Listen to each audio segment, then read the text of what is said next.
मी आत्ताच मगाशी आणि पर्यटन मंत्री देखील तिथल्या पर्यटन मंत्र्यांची चर्चा झाली. सतपाल महाराज आणि मुख्यमंत्र्यांचं CM ऑफिसच्या स्पेशल सेक्रेटरी त्यांच्याबरोबर पण चर्चा झाली.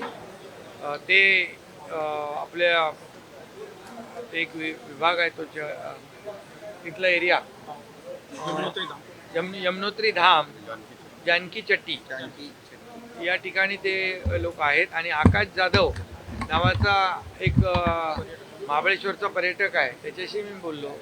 आणि तिथं दरड कोसळल्यामुळे तिथे अडकलेले आहेत, परंतु ते सुरक्षित आहे. आणि तिथलं शासन जे आहे त्यांच्या मदतीला आहे. आणि त्यांचं म्हणणं आहे थोडा वेळ निघाल्यानंतर थोडी परिस्थिती सुधारल्यानंतर त्यांना तिथून सुरक्षितपणे ऋषिकेशच्या मार्गाने त्यांना बाहेर सुरक्षित ठिकाणी आणण्याचा त्यांचा प्रयत्न आहे. त्यामुळे ते आता सध्या तरी सुरक्षित आहेत आणि लोक तिथली उत्तराखंड सरकारचे लोक त्यांच्या मदतीला आहेत. सर, सध्या ठाकरे गटाकडून बाप काढला जातोय आणि मोदी हे तुमचे बाप आहेत अशा पद्धतीने टीका टिप्पणी कोणी काढले? ठाकरे.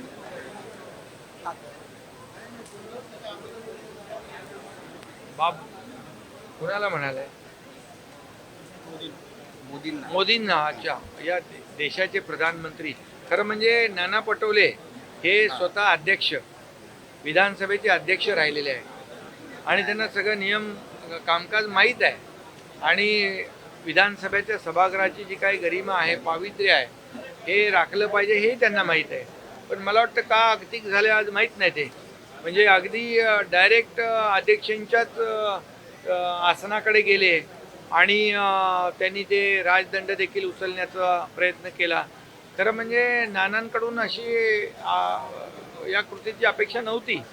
मला वाटतं काही बरेच दिवस त्यांना काँग्रेसमध्ये देखील काही दिल्लीमध्ये काही त्यांची चर्चा नावाची कुठे दिसत नव्हती. म्हणून काहीतरी नावाची चर्चा झाली पाहिजे आणि पुन्हा चर्चेत आणि प्रकाशात यायला पाहिजे, म्हणून हा त्यांचा प्रयत्न आहे का? पण त्यासाठी देखील मोदीजींचंच नाव घ्यावं लागतं, कारण बापही होत आहे. आणि म्हणून मी एकच सांगेन कि विधानसभे में जनता ने दिए उनको झटके और कांग्रेस 16 पे लटके. आता तेवढं ह्याच्यातून त्यांनी बोध घेतला पाहिजे. आणि खऱ्या अर्थाने विधानसभेमध्ये देखील महायुतीने दाखवून दिलं आहे की या महाराष्ट्रामध्ये जे लँडस्लाईड मॅन्डेट मिळालं त्यामध्ये देखील देशाचे प्रधानमंत्री नरेंद्र मोदीजी यांनी महाराष्ट्राला जी मदत केली ते डबल इंजिन सरकार म्हणून, मग air connectivity, rail connectivity, road connectivity, water connectivity यासाठी इन्फ्रास्ट्रक्चरसाठी जे पैसे दिले, किंबहुना शेतकऱ्यांना देखील जे काही योजना दिल्या, आणि त्यामुळेच हे लँडस्लाईड मॅन्डेट मिळाले. आणि म्हणून मी एकच सांगतो की देशाचे प्रधानमंत्री नरेंद्र मोदीजींचा एकेरी उल्लेख करणं हे देखील खरं म्हणजे नियमाला आणि जी काय आपली परंपरा आहे त्याला धरून नाही आहे. आणि त्यामुळे देशाचे प्रधानमंत्री आहेत, त्यांचा आदर केला पाहिजे, सन्मान केला पाहिजे.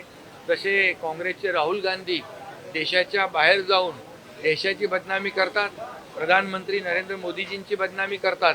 आता नाना पटोलेंनी, आणि त्यामुळे ते चर्चेत येतात. आणि म्हणून नाना पटोलेंनी देखील प्रधानमंत्री महोदयांचा एकेरी उल्लेख करून चर्चेत राहण्याचा मला वाटतं हा केविलवाना प्रयत्न केलेला आहे. मनसे आणि शिवसेना ठाकरे गट एकत्र जल्लोष विजय जो आहे तो साजरा करणारा मेळावा आवाज मराठीचा आणि पत्रक जे आहे ते त्यांनी प्रसिद्ध केले, ज्यामध्ये नाना पटोले जो विधानसभा के अध्यक्ष रह चुके हैं, उनको ये विधानसभा का अध्यक्ष पद उन्होंने जब यहाँ पर अध्यक्ष पद पर थे तो सभागृह की सदन की गरिमा जो है उसका उनको ख्याल भी है, उसकी पवित्रता रखने का उनको पता भी है, नियम और कानून कामकाज का भी उनको पता है, क्योंकि अध्यक्ष रह चुके हैं. और आज नाना पटोले इतने एग्रेसिव हो गए कि वो डायरेक्ट उन्होंने जाके अध्यक्ष जी के यहाँ पर आसन पे जाकर वो राजदंड उठाने की कोशिश की, तो ये तो नियम का भंग है, सदन का अवमान है। और इसीलिए जो कार्रवाई अध्यक्ष महोदय जी ने की है वो बराबर है। और उसके साथ मैं ये भी कहूँगा कि पिछले कई दिनों से नाना कहीं दिख नहीं रहे थे, नाना हो गए थे, तो इसलिए फिर से दोबारा वो चर्चा में आने के लिए आदरणीय नाम भी उनको प्रधानमंत्री जी का ही लेना पड़ा। लेकिन ये एक आदरणीय प्रधानमंत्री जी होते हैं, हम लोग उनका जो नामोल्लेख करते हैं, नाम लेते हैं, अदब से लेते हैं, आदर से लेते हैं, लेकिन उनका वक्तव्य जो है प्रधानमंत्री जी के बारे में अपमानजनक था। ये दुर्भाग्य की बात है, ये दुर्भाग्यपूर्ण बात है। आखिर प्रधानमंत्री देश के प्रधानमंत्री होते, 140 करोड़ जनता के प्रधानमंत्री है और उनका सम्मान करना हमारा काम है। और जैसे राहुल गांधी विदेश में जाकर देश का और प्रधानमंत्री जी का अवमान करते हैं, बदनामी करते हैं, और तब उनको लगता है मुझे बहुत बड़ी पब्लिसिटी मिलती है, वैसी कोशिश मेरे ख्याल से नाना पटोले जी ने की है। लेकिन नाना पटोले जी ने, उनको पता है कि आखिर बाप ही होता है। तो आज हम देखते हैं कि महाराष्ट्र में भी लैंडस्लाइड मैंडेट जो मिला है, इसकी वजह ये केंद्र सरकार ने भी, मोदी जी ने भी हमें इस महाराष्ट्र के इंफ्रास्ट्रक्चर के लिए रेल कनेक्टिविटी हो, रोड कनेक्टिविटी हो, एयर कनेक्टिविटी हो, सभी पोर्ट के लिए, जो वाधवान पोर्ट है, ये सब बड़े बड़े प्रोजेक्ट के लिए, जो अटल सेतु है, ये बड़े प्रोजेक्ट जो है, समृद्धि महामार्ग है, इसमें केंद्र सरकार ने भी काफ़ी हमें सहयोग किया है। और इसीलिए ये राज्य में लैंडस्लाइड मैंडेट हुआ है। इसलिए अभी तो उनको 16 पे अटकना पड़ा है। इतना बड़ा झटका लोगों ने दिया है कि 16 पे अटका है। अभी उसमें से उन्होंने ध्यान रखना चाहिए। अगर ऐसी बात करते रहे सिंगल वर्ड में प्रधानमंत्री जी के बारे में, तो उनका अगला रिकॉर्ड स्कोर है वो सिंगल डिजिट पे आएगा, सिंगल डिजिट पे आएगा। उत्तराखंड में जो हमारे यात्री अटके हैं, आपने उनकी मदद की है, क्या स्थिति है, अभी क्या किया है? उत्तराखंड के पर्यटन मंत्री हमारे सतपाल महाराज और वहाँ के हमारे उत्तराखंड के आदरणीय मुख्यमंत्री, उनके जो स्पेशल सेक्रेटरी है, उनसे भी मेरी बात हुई। एक आकाश यादव जो टूरिस्ट है, उससे भी मेरी बात हुई। वो अभी वहाँ पर कौन सी चट्टी है, जानकी चट्टी और यमुनोत्री धाम, वहाँ पर जानकी चट्टी एक जगह है, वहाँ पर वो लोग रुके हैं। वहाँ लैंडस्लाइड हुआ है, लेकिन मेरी बात हुई है वो टूरिस्ट लोगों के साथ में, महाराष्ट्र के लोग हैं, और वो अभी सुरक्षित है।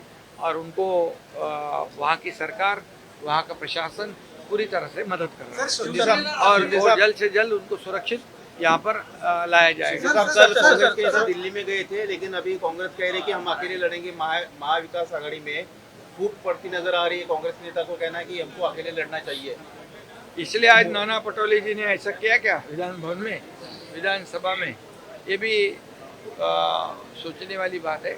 लेकिन मैं इतना ही कहूँगा, देखो हर एक पार्टी को, हर एक पक्ष को अपनी अपनी लोकशाही में अपना अपना अधिकार है, और किसके साथ अलायंस करना, गठबंधन करना, अकेला चुनाव लड़ना, ये अपना अपना उनका पार्टी का अधिकार है। इसलिए अलग अलग पार्टियां हैं, अलग अलग निर्णय लेती हैं। महाविकास आघाडी युतीच्या मार्गावर आहे.